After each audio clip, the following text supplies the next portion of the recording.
We're just under an hour away from kickoff, and you can feel the electricity as both these teams share this field. But guess what? Neither one is going to give an inch in tonight's championship. We're just under an hour away from kicking off this momentous occasion. And as you can see behind me, we've got the players, the parents, and coaches all lining up here in the hall of the Hilton Hotel in Gainesville. Hey, Kev, 258 days ago, the Gators season ended right here at Florida Ballpark in the NCAA tournament. But tonight, the Orange and Blue return to that page as they kick off their 2022 campaign here at home. For the 13th time, the Gators are in the NCAA Super Regionals, where they have an all-time record of 21-8. Either way, it's going to be a wonderful night. Kev, can't wait to see you down here later and celebrate the accomplishments from all these athletes on and off the athletic arena. Now, Hunter Barco is going to get the start on the bump tonight. He had the best record of any starter last season at 10-3. Reporting live from Florida Ballpark, Chris Pinson, TV 20 Sports.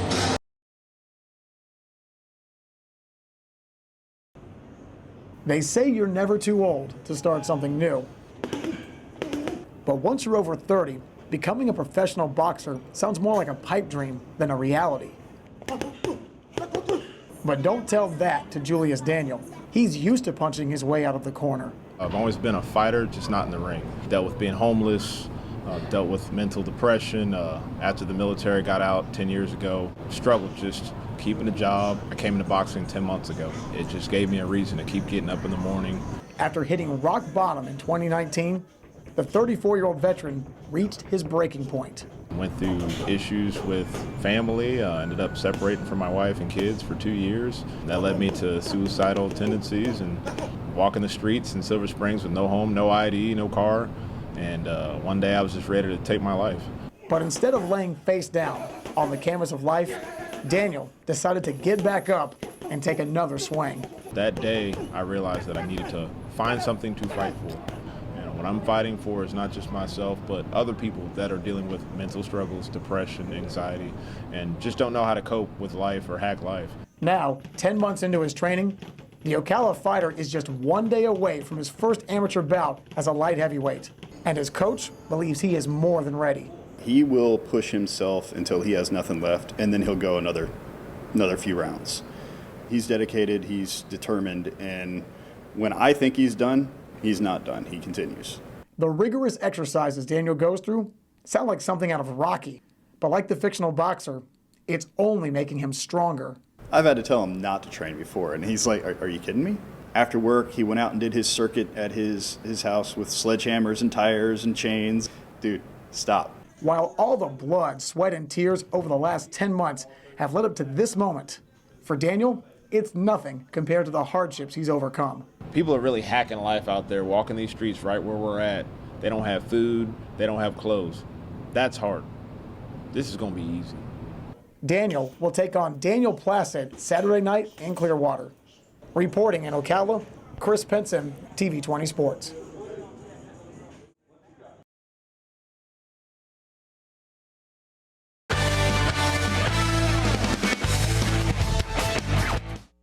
After watching Vandy and Florida combine to score 37 runs in 2 games, I thought we might need an abacus to calculate the series finale. But surprisingly, you only needed 2 hands to count Sunday's outcome. Chris McKelvin and the Commodores trying to avoid a 2-game losing streak for the first time all season. But the Gators had other plans. Bottom 1, Florida already up 1-zip. Kirby McMullen singles to left, and that brings home Chris Armstrong for his 4th RBI of the series. The lead extends to 2. Bottom 3, Gators now ahead 2-1. Sterling Thompson's going to single into center with the bases loaded, but that brings home Judd Fabian and Nathan Hickey, make it 4-1, Orange and Blue. In the 4th, Jacob Young tacks on another insurance run with this ground out to short, but the Gators wouldn't really need more than that. Hunter Barco only gave up 3 runs in 5 1/3 innings while striking out 7 Commodores as he collects his 7th win on the season. Florida takes 2 of 3 from mighty Vanderbilt to clinch their 5th conference series of the season. Gators softball also entered Sunday with a rubber match to play, as their series with Missouri was up for grabs.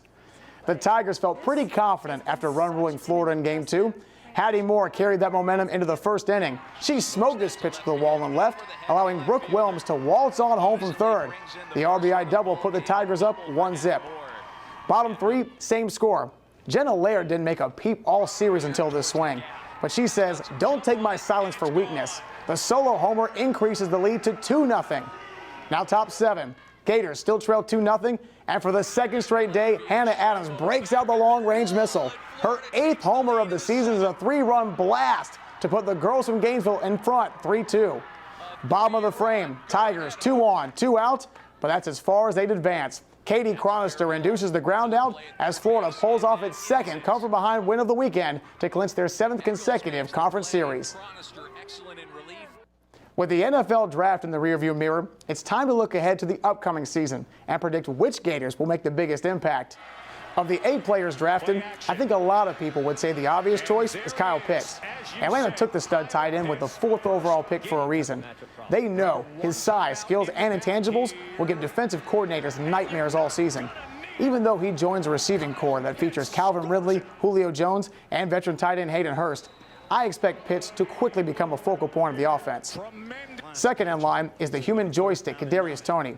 Despite last season being the only year he started for Florida, Toney proved he can go the distance on any play. While he also walks into a crowded locker room, the Giants need him to become a menace in the slot to open the field for Daniel Jones. Toney's quickest route to making his mark will be showcasing his athleticism on special teams. He only returned 1 punt for a touchdown in 2020, but his lightning-in-a-bottle ability is a true game changer. Now, if you ask me, the Gator who will make the biggest impact will be Evan McPherson. He was the first kicker taken in the draft for a reason. McPherson proved he can consistently make kicks from 50-plus yards with ease. And in the NFL, those are pretty much standard protocol. Cincinnati ranked 21st in the league in field goals made last season. So something tells me McPherson has a legit shot to make a name for himself.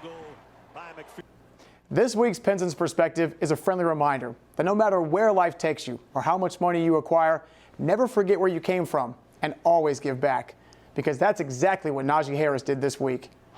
Thursday night, the Crimson Tide running back saw his dream come true when he was selected by the Pittsburgh Steelers in the first round of the NFL draft. But I'm sure you already knew that. But what you may not know is earlier that day, on the most important day of his life, Harris went back to the homeless shelter that he stayed in as a child and celebrated his foregone success with staff and residents.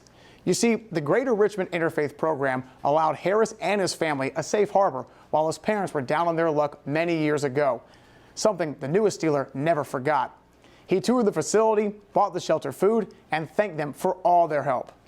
So remember, you can have the Midas touch or all of King Solomon's gold, but you can't buy class. Never forget who you are and where you came from.